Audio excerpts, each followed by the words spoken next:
from National Public Radio. This is NPR Playhouse.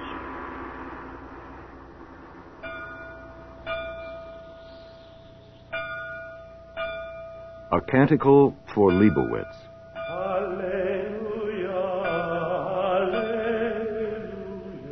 Part 7 of a series in 15 parts, adapted from a novel by Walter Miller, Jr.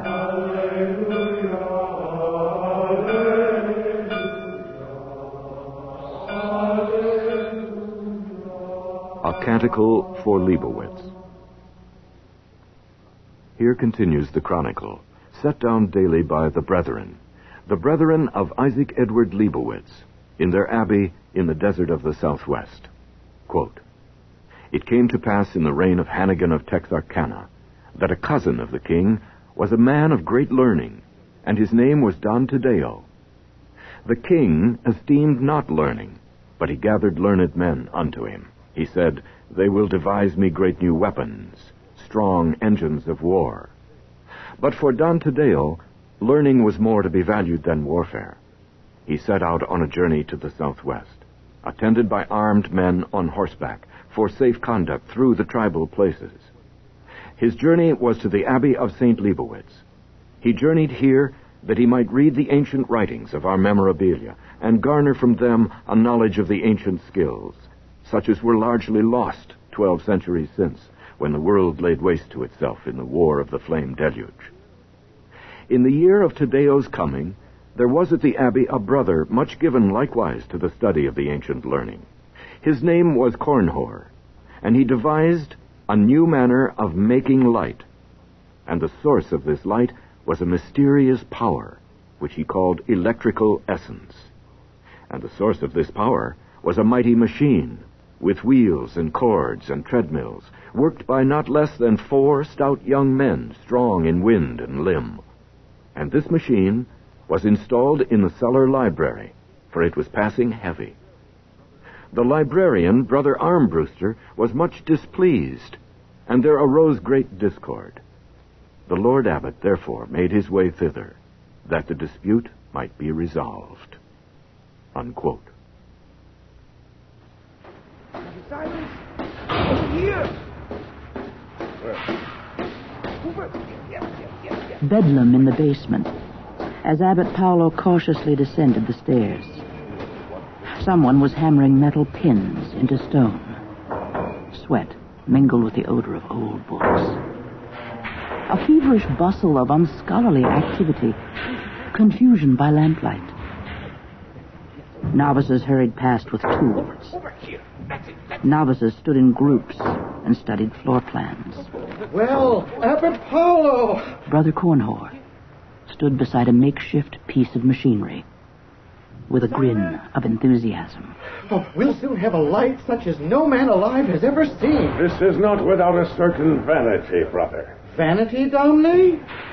To put to good use what we've learned? I had in mind our haste to put it to use in time to impress a certain visiting scholar. Oh. But never mind.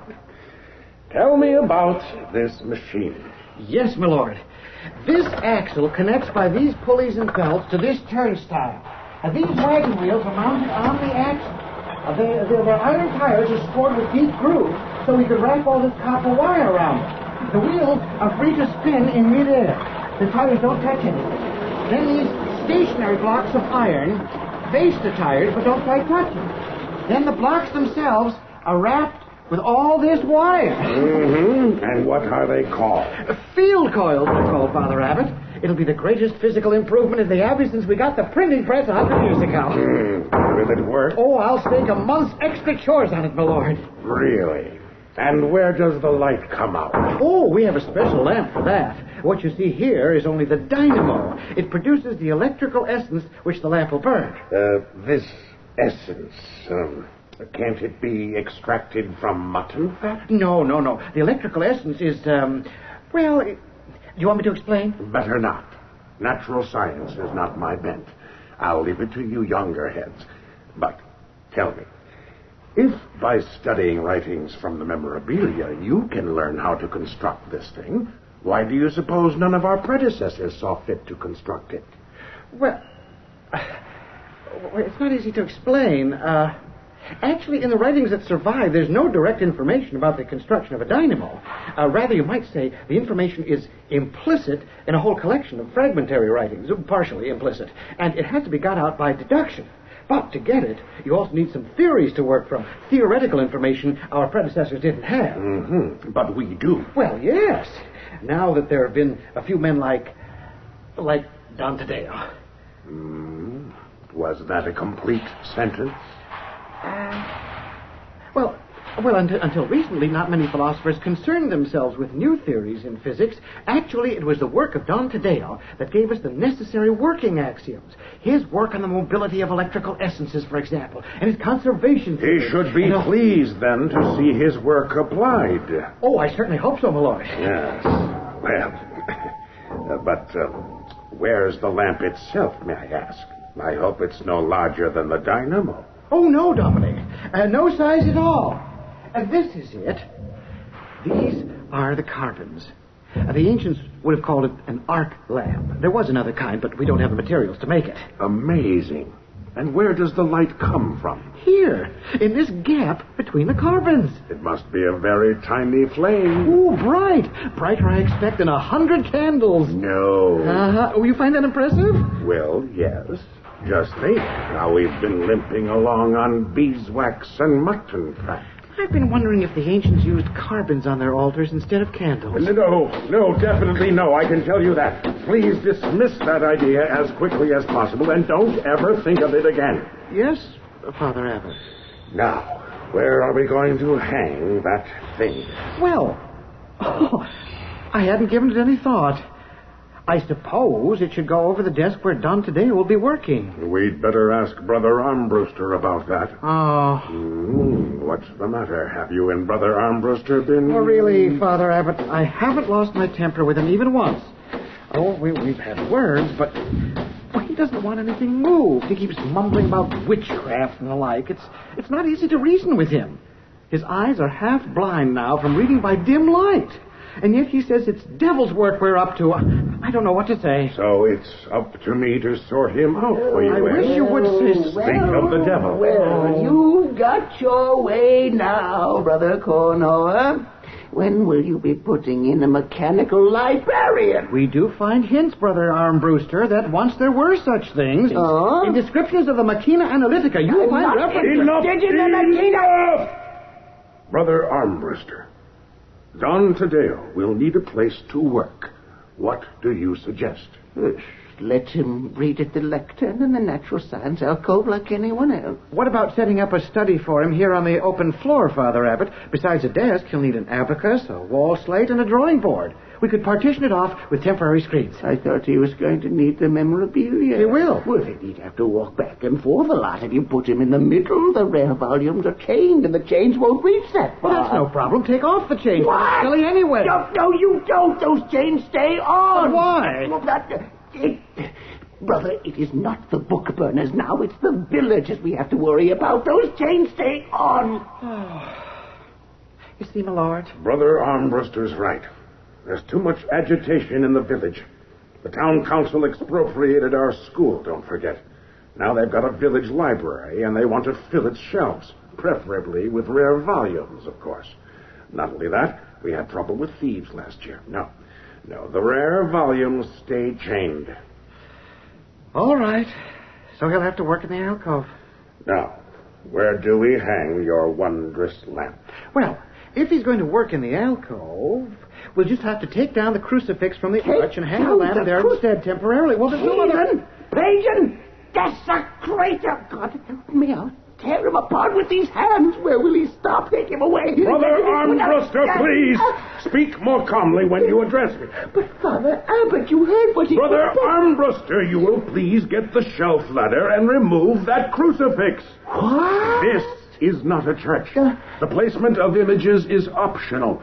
For the present, you will please take down the crucifix. Lord It's Abbot. the only suitable place for the lamp, it seems. Now, later, we may change it. Lord now, I realize that this whole thing has disturbed your library My and library? perhaps your digestion. But we hope it's in the interests of progress. If it isn't... Lord Abbot, you would make our Lord move over to make room for progress. Brother Armbruster! Why don't you just hang the witch light around our Lord's... Brother, I do not force your obedience.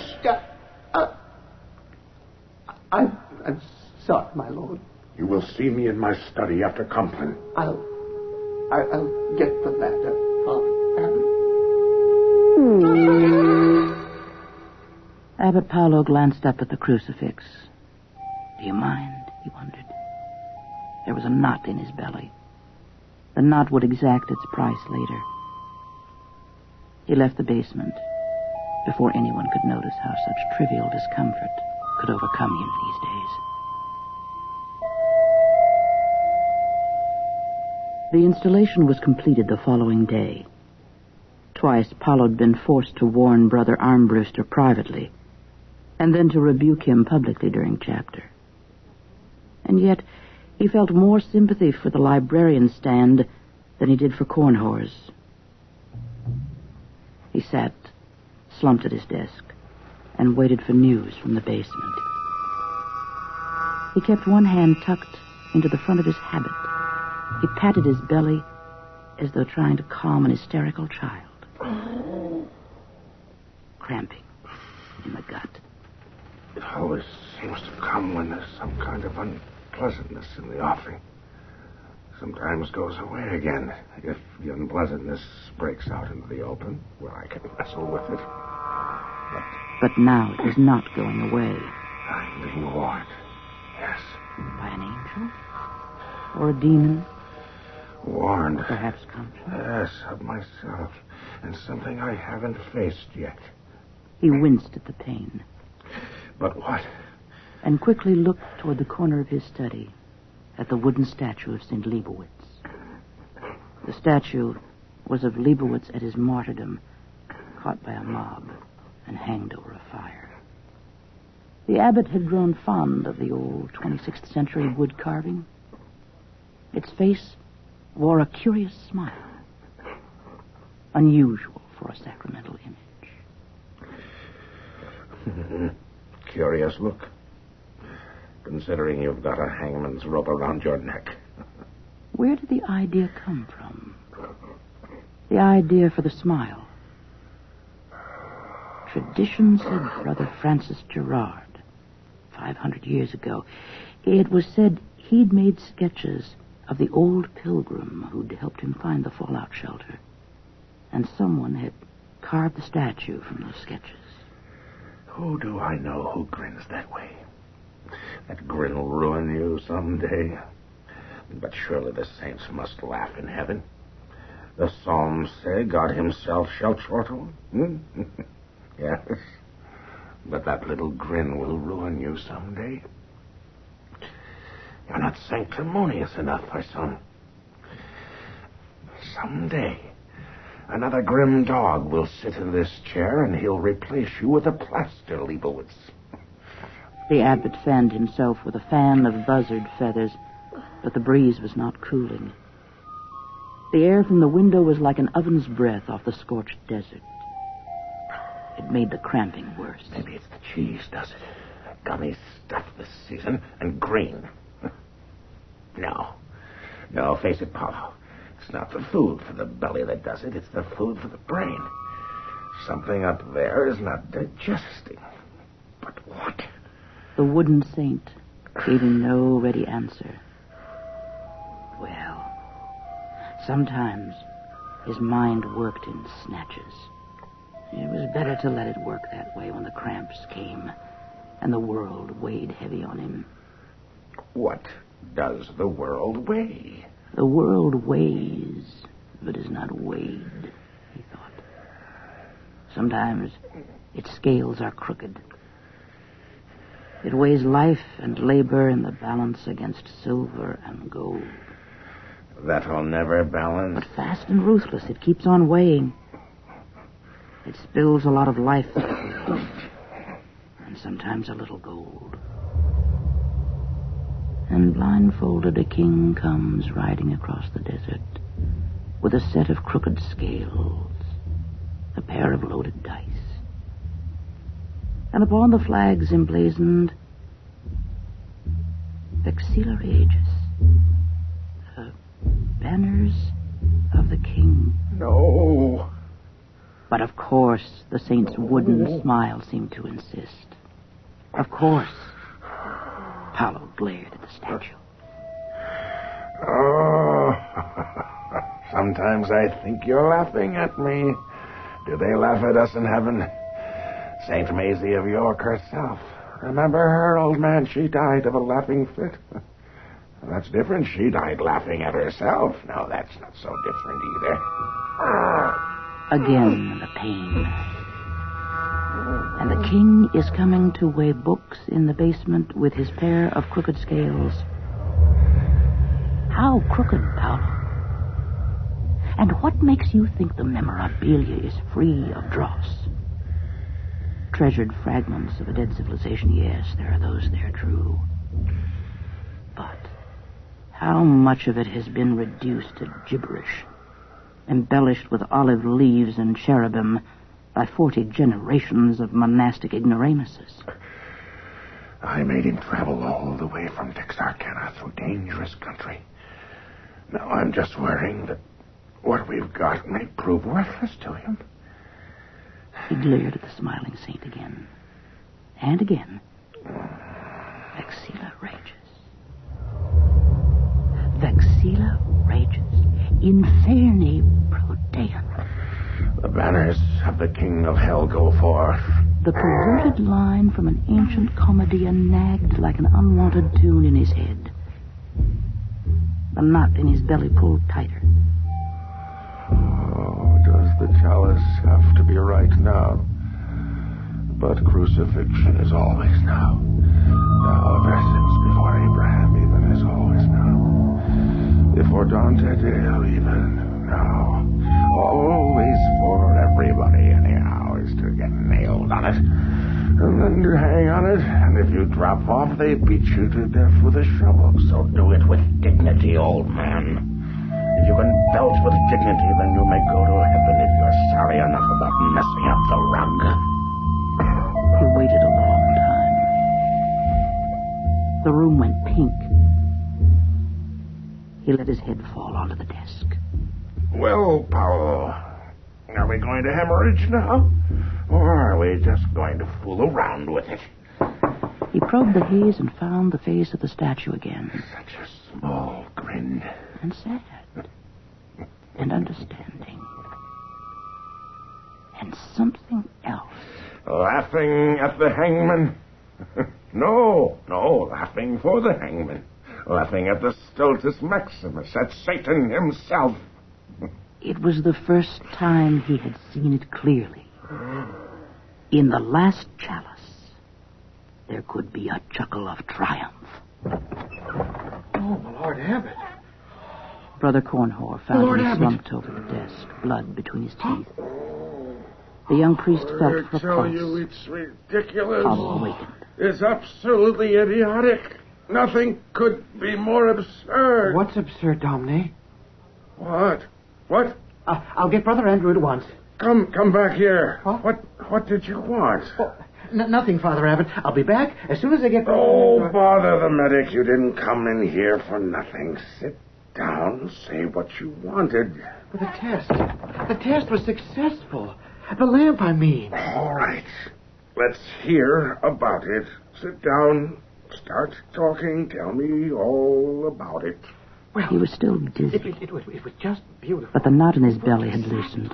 Exactly. As He could not have cared less about Cornhor's just account like of the book said test, it would. After but he all, tried to appear attentive. and the world- Had to keep Cornhor here until he was awake enough to think. Couldn't let the brother go for the medic. Not yet. The news would get out. The old man is finished. Have to decide whether or not it's a safe time to be finished. Don Taddeo was coming, and Leibowitz needed an abbot.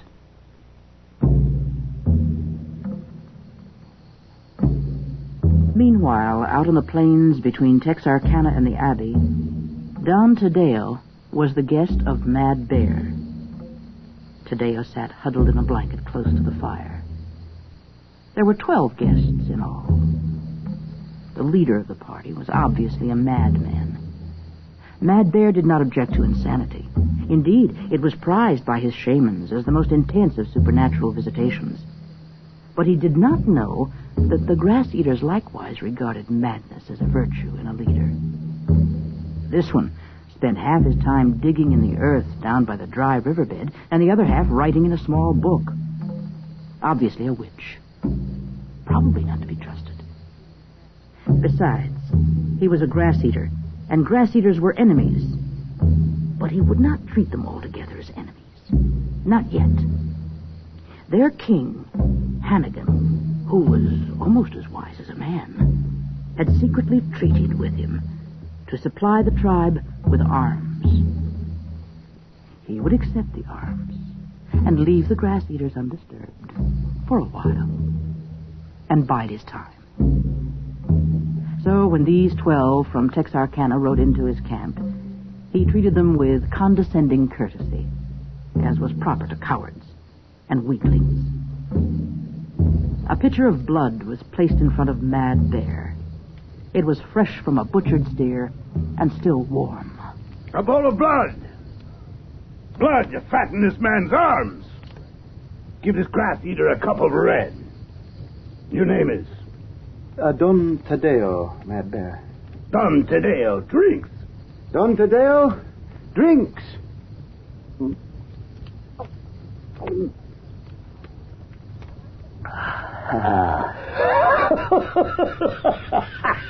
Tell me, how is it your people drink no water? Do your gods object? Who knows what the gods drink? It is said that water is for cattle and farmers, milk is for children, and blood for men. Should it be otherwise? No, not in a land of drought, where the men need the cattle and the cattle need the water. But let us leave that. I have, O Chief, a request to make of your greatness. Tomorrow we shall continue our journey to the west. If some of your warriors could accompany our party, we would be honored. Why? As guides.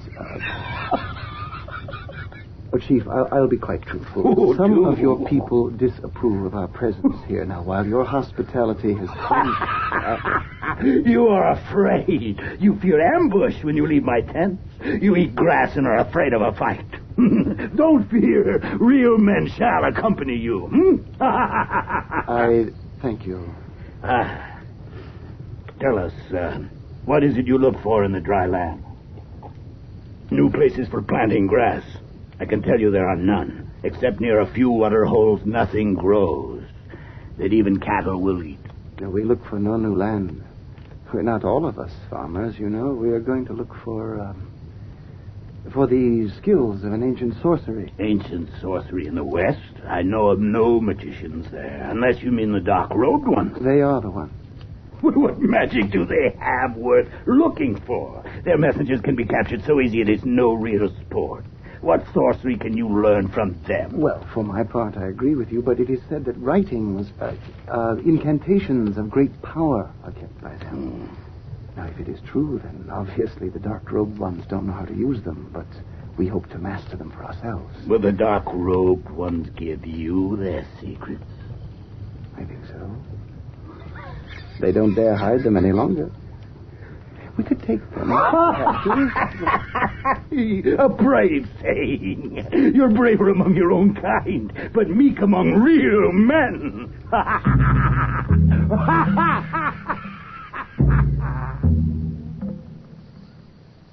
Don Tadeo had his fill of Mad Bear's boasts. He went to bed. The soldiers stayed at the campfire to plan with Mad Bear the war. But the war, after all, was none of Tadeo's affair. The political aspirations of his ignorant cousin were far from his own interest in a revival of learning, except when cousin's patronage proved useful. Meanwhile, it seemed their journey could go forward safely. And all the while, at the Abbey, Paolo held his belly and tried to forget the warning pounding in his head. Vexilla Vegius inferne prodeunt. Forth come the banners of the King of Hell.